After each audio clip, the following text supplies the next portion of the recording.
Hello, good morning, Jennifer. How are you doing? I'm well, thank you, Arrow. How are you? Absolutely fantastic. Very excited to share a conversation with you because this book is so valuable and very important right now, because as much as the older generation is looking to even the current generations below us, we're not seeing the hard work, dedication, loyalty, and determination. And a book like this, I hope, inspires people to realize, put some elbow grease in it and make a difference. Oh, Arrow, I can't agree with you more.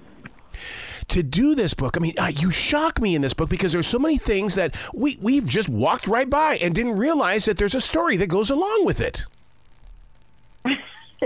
Well, writing it was, a fantastic experience. And, the working class, the story of working class people is an amazing story. They are the people who invented public education. The public libraries were first, thought up by unions. They've given us so much, besides, of course, the weekend and minimum wages and working hours and, safety on the job. The importance of those in the unions, as well as the everyday employee, the importance is that we just go, I got to go to work. I got to go to a job. But people don't understand there is an important position that you're playing here. Absolutely. And it's such a huge part of our lives, Arrow, as you know, with what you do. We go every day. We spend just an amazing amount of time at our workplaces. Yep. And, it's a huge part of our lives. They're my family, and that's exactly how I treat them. I sit down and listen to them. We work together as a family, and it's like it's so important that you have a relationship with them in the way of being together.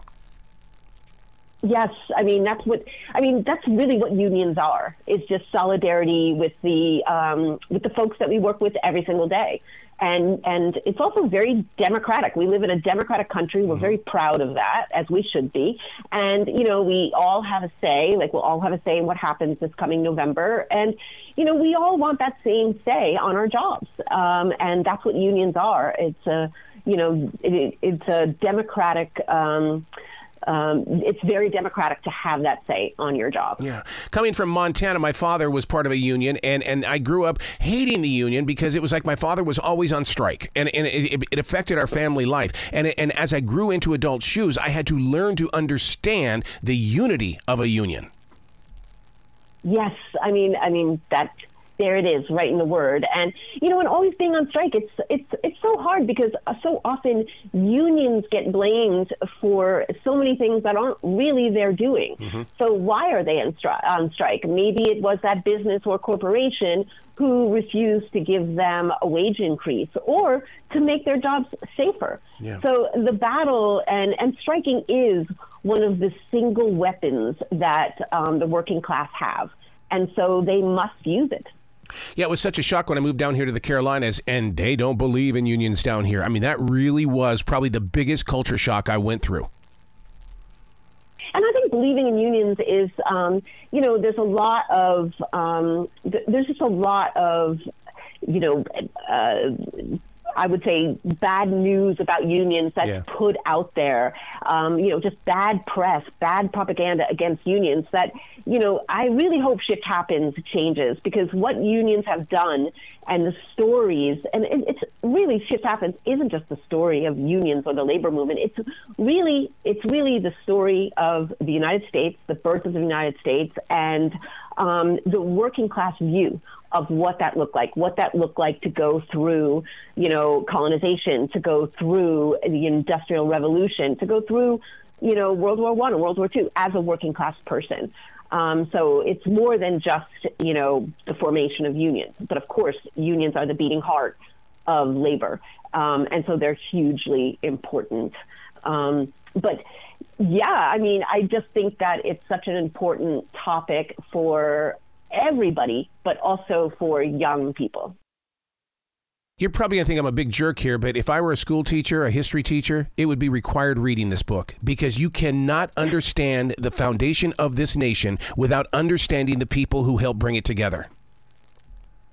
Absolutely. It's absolutely true, and I hope that teachers will use it.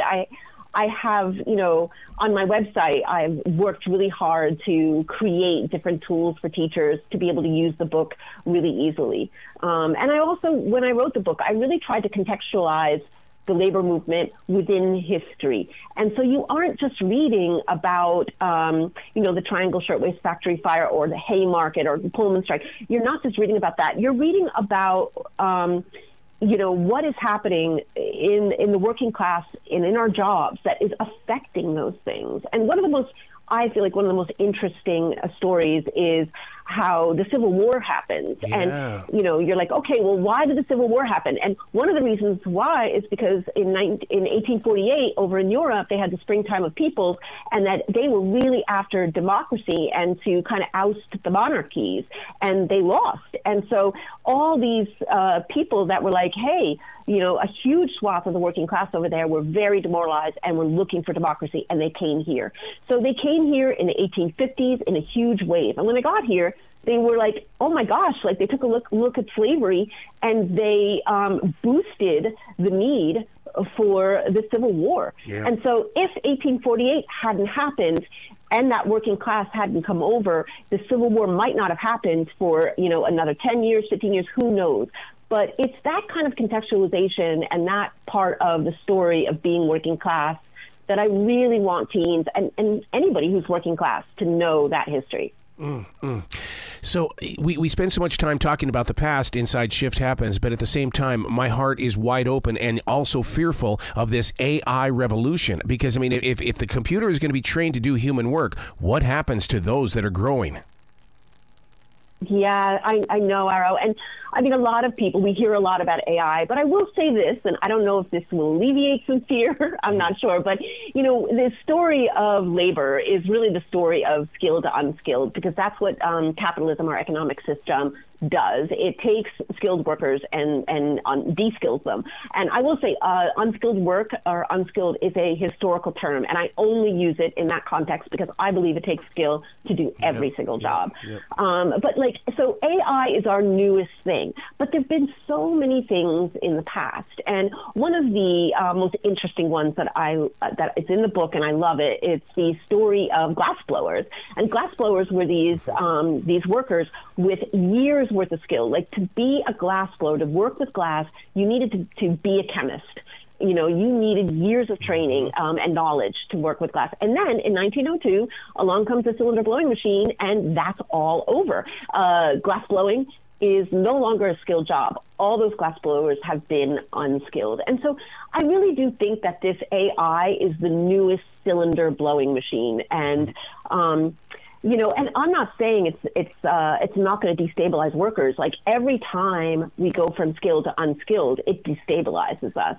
And I really wish that wouldn't happen. And the way to have that not happen is to organize and, come together in unions and then force laws that help us with these transitions, because AI won't be the last technological advancement that comes our way. It's just the newest one. Wow. I'll tell you what, in listening to that answer right there, the one thing that it reminded me so much of is that 40 years of radio, but I really didn't know who my listener was. So I took up a job at a grocery store to be with real people. That's what I think everybody should do. Go get a retail job and know why your other jobs are so important, because people are very real and they're always needing something.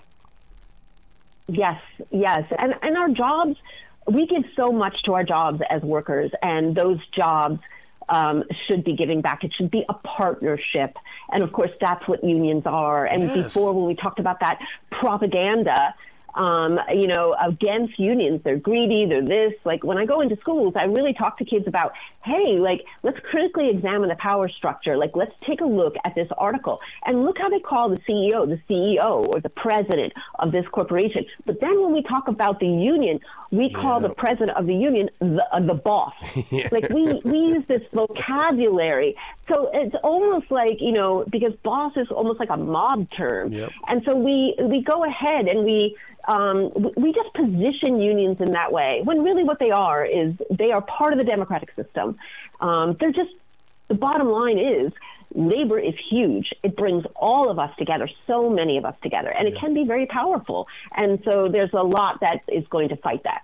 I always think it's kind of funny how political leaders will be against unions for 3 years, but when it comes to the election year, oh my God, we love you. We're going to be there. We're going to support you. But that's how they treat them. I know, absolutely. And, because, of course, with the way that money operates and power operates, they're often in those positions because of the people with money. And so that's a part of the book, Shift Happens, just how money has always been a part of our political system and how it is like pulled all the levers, from just, basically, putting their friends, into the positions of power within the government and to lobbying and things like that to get things like laws out of there. Those laws that we need to retrain us and to, not have us lose our homes in economic downturns and things like that. Those are laws we need. But you're absolutely right. Often our political leaders don't think about, working people until they need that working class vote. That's so true. Yeah. Jen, where can people go to find out more about you and show you some love, man? Oh, thanks, Arrow. So definitely on my website, jalbertmann.com, but also they can find me on Instagram at jalbertmann. I'm pretty active on Instagram, and I hope everybody in the working class will read Shift Happens because it's really their story. And of course, you can get that at your independent bookstore, and you can also go to the public library, an invention of the working class. Go and take it out from the library. I love it. Please come back to this show anytime in the future. The door is always going to be open for you. Oh, thanks so much, Arrow. I hope you have a great day. Thanks for having me. You be brilliant today, okay? Okay, thanks.